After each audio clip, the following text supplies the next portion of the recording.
Hello there, my very good friends. On today's wrestling news, some of WWE's potential plans for the upcoming draft have been sort of revealed.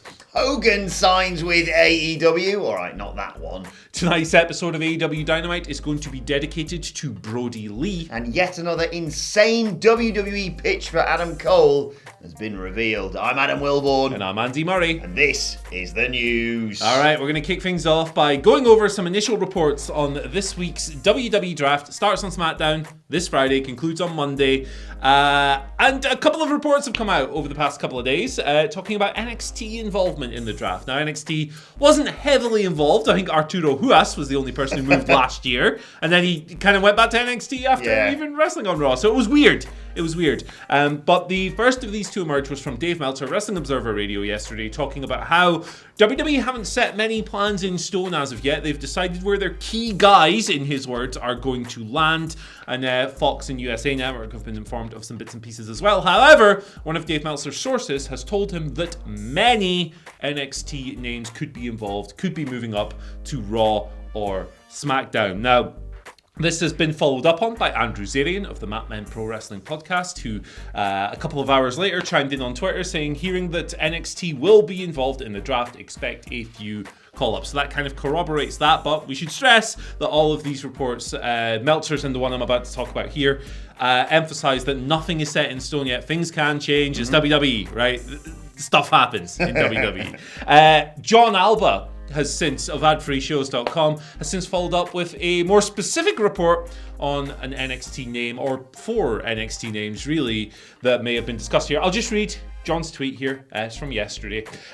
Hit Row is one of the names being discussed for a main roster call-up from NXT in the WWE draft, I'm told. Whether it ultimately gets the call... I'm all over the place tomorrow, I'm sorry. Whether it ultimately gets the call will remain to be seen, obviously, but Andrew Zarian reports NXT will be involved in the draft. So there you go, Hit Row potentially being discussed. Again, this isn't John sitting here going, hey, this is definitely happening 100%. So don't go mental if it doesn't happen in the end, but it's clearly something that's being discussed. John's a very, very trustworthy reporter. What do you reckon of Hit Row potentially on the main roster? I like it, you know. I think Isaiah Swerve Scott is excellent, and he's kind of been underutilized. I don't think he's actually defended that title since he won the North American Championship. Brilliant. 90 days. Oh, for God's sake. But in terms of people that they can take from NXT, you know, there's a lot of speculation, and we'll actually get to a Twitter question about who we think should be moving on from NXT. You know, the concern would be them bringing up people too quickly. And granted, there are a few green elements to Hit Row, but I like them as a stable. They're established. And as long as they don't break them up within the first 6 months, I think it could work really, really well. And I'm excited for the draft. I just hope it's better than previous years when they draft people who are already on their show, and then that robot gets excited about Natalia sticking around on SmackDown. We've got the robot now to get excited as well. What if the robot gets drafted to SmackDown? Are they going to have it like that? What was that film? Real Steel, where they have a robot boxing match and the winner gets 3 draft picks. Pacific Rim or something. I don't know. But yeah, I think Hit Row have been a pretty complete act from the moment they debuted. I think that Swerve and Ashanti the Adonis in particular have star potential all over them. How will that go on the main roster for them? Well, we have several years of history that tells us that call-ups don't always go particularly well. But we'll see. I have a lot of faith in them as an act. I've enjoyed them a lot. And they've certainly got the gift of the gab. They do indeed. And if you don't know, now you know, in their own words. That's their catchphrase. Let's move on and talk about Hogan signing with AEW. Not that one. I'm very certain. Not the bad one. Yeah, I'm very certain he and his missus are still banned from AEW, if I'm perfectly honest. Yeah. Keira Hogan has now, officially, has probably signed with AEW. She hasn't had the whole Keira Hogan is all elite thing yet. But Excalibur commentating on last night's episode of AEW Dark basically inferred she is indeed all elite. Now, she has been working with AEW since about mid-August. Of course, she was a star in Impact Wrestling, 2-time tag team champion in the Knockouts division, of course, with Tasha Steelz. Another good signing to develop that women's division. It's something we've been crying out for quite some time. Yeah, another addition to the young core in AEW there. you kind of saw the writing on the wall with this signing a little bit, didn't you? When she appeared on Rampage wrestling Jade Cargill, when she was in the Casino Battle Royale at All Out as well. So yeah, it looks like this is something that has probably been in the works for a while. She's someone with name value. Keira Hogan, loads of potential as well. She was in Impact for about 4 years, so she has a lot of experience working on television wrestling too. So yeah, it makes sense. And yeah, they're really building that young core up, and these are the stars of the future. Just give them more TV time now, or more reps or something like that, and stop doing that goddamn, what is it, Tay J or whatever they're called, versus Penelope Ford and the Bunny, and just shenanigans. They did the same match on Rampage with just a different person. The Bunny and Penelope Ford swapped out. And then it ended up being like 3 minutes after commercials, and then Matt Hardy came down, and it's weird. You're doing a great job with Britt Baker. Just everything else. Yeah. There's still work to do for sure. Still absolutely. Work to do. We might be getting a triple threat though, of course. They were teasing that on the Michael Rampage. Triple, the Triple H. All right, let's talk about tonight's episode of Dynamite. Rochester, New York, of course, the hometown of the dearly departed, the much missed Brodie Lee. Tony Khan has confirmed that tonight's episode of Dynamite will be held in the memory of Brodie Lee. So I'll just read Tony's tweet from earlier today, actually. It was like 5 in the morning or something. It's Wednesday. You know what that means. Tonight, AEW Dynamite is live from Rochester, home of Mr. Brodie Lee. Tonight, we will have a great show dedicated to his memory, and then he runs down the card a little bit. But mentions the TNT Championship match, which is synonymous with Brodie's legacy. Of course, he held the TNT Championship, squashed Cody sensationally, lost it back in the dog collar match, which turned out to be his final match in professional wrestling. Of course, Brodie tragically passed away on Boxing Day from a lung issue last year. Brodie was scheduled to debut, of course, originally in his hometown. Then the pandemic came along and they had to switch things up. He had to debut in Daly's place, but it was going to be the 18th of March, I believe, 2020. It's it's a tragic story, absolutely. But AEW is going to do a good job with this. The memorial show was the most purely motivated wrestling show I think I've ever seen, and Brodie's much missed. Shout outs to the Huber family, of course, and it's rough to sit here and go, I'm looking forward to a memorial, but I know they're going to do right by him. No, I was about to say exactly that, Andy. I mean, we all remember where we were when we got that news on Boxing Day. I just remember it was just confusing news. It's not something you can really prepare yourself for. I thought it was an awful sick joke that some numpty had just spread around, and then you see it from news sources and you're like, oh, wow. But like you say, it's going to be a difficult but simultaneously sort of enjoyable watch tonight. Because like you say, celebrating Brodie Lee. It's going to be sad to reflect on his passing. But I have no doubt, like you say, that when they did the memorial show, for example, AEW are going to knock it out of the park, and you sense, Sammy Guevara and Miro are going to leave it all out there in that TNT Championship match. So really looking forward to it tonight. And just to reiterate what you said, our thoughts, of course, go out to Brodie's friends and, in particular, his family. Right, let's conclude by talking about something a little bit more lighthearted.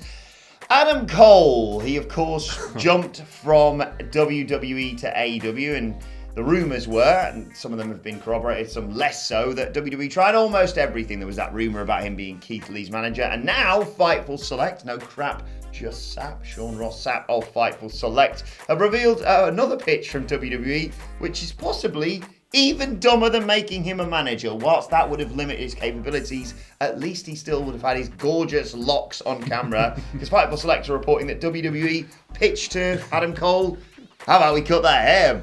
Which is the dumbest, looking at Adam Cole and going, get rid of the hair, is so backwards. I don't get it. I just can't comprehend it. It reminds me a little bit, I'm not really comparing the two here, but you remember there was that period in sort of 2010 or something like that, where they went, Dolph Ziggler, how about we cut that hair and dye it brown? She looked like the most generic creator character on 2K for 2 weeks, and they went, okay, give him the blonde locks back. But cutting Adam Cole's hair, it's surprising. It's not really. I sense this was probably a pitch they were shouting at him as he walked through the door to leave. Do you think they know what they're doing when they come up with stuff like this? No. I don't think a haircut makes or breaks Adam Cole unless they shave it into a mohawk or something really weird. But why? He's got lovely hair. No wonder Adam Cole turned this down. It's so silly. Yeah. So silly. They're two dumbest things. You can look at Adam Cole and go, how about you don't wrestle? Yeah. And how about we cut your hair? We're going to cut your hair, change your name, have you not wrestle. Meanwhile, listen back to that reaction he got on Rampage last week.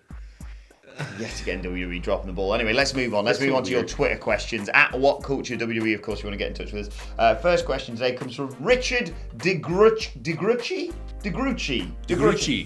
Big Dick. He says, do you think tonight is where we'll see Miro's unstoppable TNT title reign aims, and Sammy would be a great person to hold on to the championship, and it would give Miro the comeuppance for being such a big, bad, handsome boy? He is a big, bad, handsome boy, isn't he? I don't think so. I feel like there are still a few months left with this Miro run. It doesn't feel like it's running out of steam yet. No. It feels like it's just really great every single time out. And I think that when you have a situation like this and the momentum's good and it's hot and everyone's into it, keep it going a while longer. I think we can explore other challengers for a little while. I think Dante Martin could rise up and get another shot. I think that'd be interesting. But I think there's too much unexplored territory with Miro to take it off him just yet, and that's no disrespect to Sammy, who I think is excellent. No, exactly. I think Sammy Guevara is without doubt a future world champion in AEW. I just don't think this is the story to give him the TNT championship. Yes, it's a lovely story arc of like Miro's interactions with Fuego del Sol, Sammy coming to save him, etc., etc.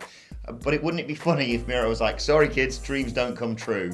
And he just murks him tonight. Steals his car as well. Yeah, I do. They do hope they do some car stuff tonight. But yeah, I mean, if you ask me who I think should take the title off Miro, I don't have an answer for you, which I think means that I think Miro should retain. But we may well see it tonight. Like you say, it's such a special anniversary episode. There's going to be some big TNT championship stuff happening regardless.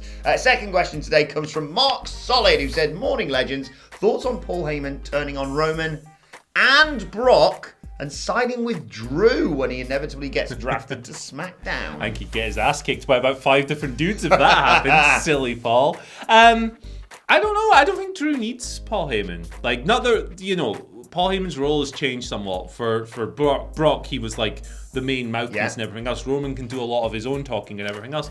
But I don't think Drew needs that. I don't think he needs the complementary services of one Paul Heyman. No, I think he needs to get rid of the sword. That's what he needs to do. Yes. And the kilt. Wow, okay. But Haggis. I didn't really anticipate you shooting on a kilt this morning. Yeah, itchy. Very itchy. But I got to agree. I'm intrigued by the relationship. I'd play on that a little bit more as we head towards Saudi Arabia. I, in the end, would have him side and stick with Roman Reigns. Yeah. Because it mixes things up. If he goes back with Brock, we've seen that time and time and time again.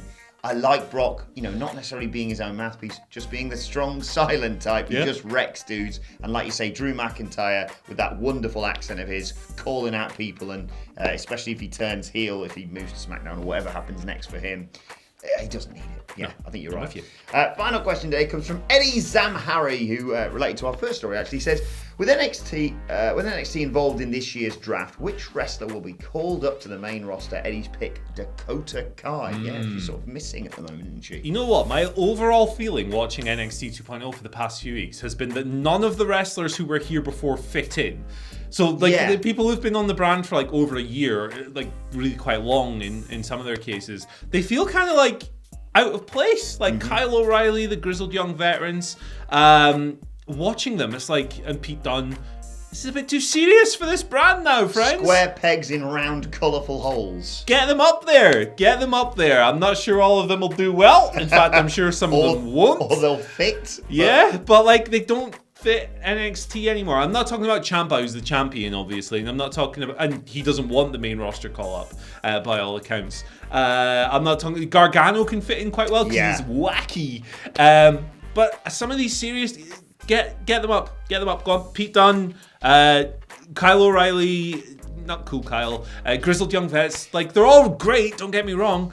But I don't know. This is a Braun Breaker's world, and don't need D'Angelo and everyone else. So. Yeah, I love the grizzled young vets. I think they would do wonderful stuff on the main roster. You give Zach Gibson a live microphone in one of those packed out stadium shows.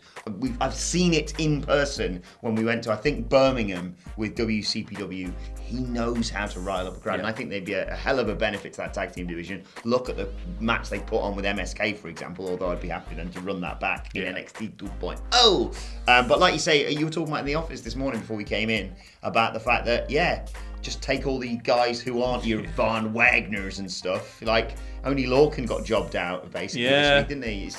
It just feels like a very, very different place. That being said, Tony D'Angelo for the main roster. He's the one who needs to make Roman flip with the fishes. Huh? That schmuck of a Universal Champion. Hey, what is Paul Heyman, this wise guy, huh? This wise guy? Was it? I'm going to call my cousin Richie with eyes like a hawk. This is Soprano stuff. It's Soprano stuff. I'm going to build Beansy a ramp. I love it. But let us know your picks in the comment section below. Dakota got a hell of a shout, Eddie. Good shout. Let's move on to today's and finally, and a nod to the brilliant Colt Cabana on Twitter, who last night tweeted, thinking about starting a feud with Matt Cardona, so he tweets about me 24/7, marketing 101. Smart guy, Colt. Yeah. Should we start a feud with Matt Cardona? No. We've got our own title. Although he lost the internet title to FA GCW. Matt Cardona, you're messing up, but come at us, please. We want to come at him. I don't. No, him. He's taller than me. No, he started it. Yeah, but what have we done? Well, anyway, let us know your thoughts on that and all today's news stories in the comment section below. Don't forget to like, share, and subscribe. And subscribe to What Culture Wrestling on either iTunes, Spotify, or wherever you get your podcasts from for daily wrestling podcasts. Myself and the Dudley Boys sitting down to review NXT 2.0 and look ahead to AEW Dynamite later on today as well. Plus, you can let us know your thoughts and Twitter questions on Twitter at WhatCulture WWE. While you're there, follow both of us. You can follow Andy Murray at... Follow me at Andy H. Murray. The H stands for, hey, Cardona, this guy said your action figures suck. What are you going to do about it? They do suck a little bit. You can't put your thumbs in their bum. You can follow me on Twitter at Adam Wilborn. That's a long callback. Old toys, yeah.